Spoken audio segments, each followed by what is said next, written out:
हमारे पूर्वजों ने बलिदान नहीं दिया, शहादतें नहीं दी। ये काला कानून के खिलाफ में आपके साथ कंधा से कंधा मिला करके लड़ने का ऐलान किया है। मोदी जी, यह देश जीना और सावरकर का देश नहीं है, यह देश बाबा साहब भीमराव अम्बेडकर का देश है, अब्दुल कलाम आजाद का देश है, भगत सिंह का देश है, चंद्रशेखर का देश है। और यह देश में काला कानून नहीं चलेगा, इस देश में आरएसएस का कानून नहीं चलने देंगे।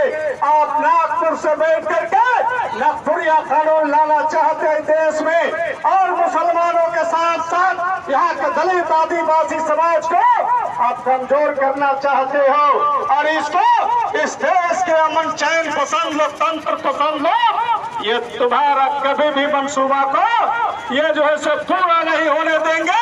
तुम 500 संसद जिता लो, अगर 50 भी सांसद इस देश के अंदर अगर विरोधी ताकतें आपके रहेंगे, तब भी आप इस देश को कुछ नहीं मिटा सकते हो, बिगाड़ सकते हो।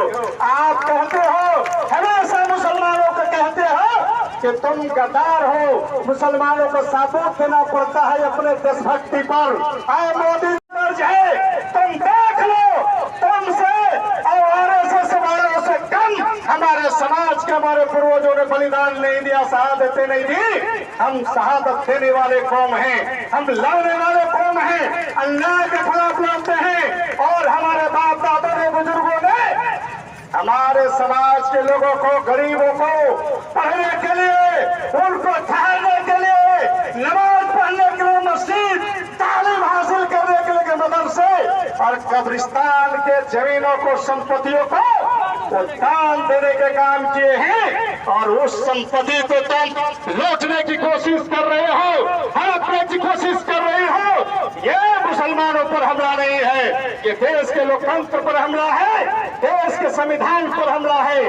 और देश में जो इस देश की आजादी की लड़ाइयों में शहादतें दी हमारे समाज के लोगों ने, उन शहीदों पर हमले हैं। और इन हमलों का जवाब एक एक हिसाब किताब हम लोग देंगे। हम लोग इस काला कानून से डरने वाले नहीं हैं, हम तुमसे डरने वाले नहीं हैं। हम जब अपने सुरक्षा में जब सर झुकाते हैं, हम जब अपने सुरक्षा में जब ठेला उठाते हैं, तो तुम पत्थरबाजी का तुम्हें दर्जा देते हो कि मैं पत्थरबाज हूँ।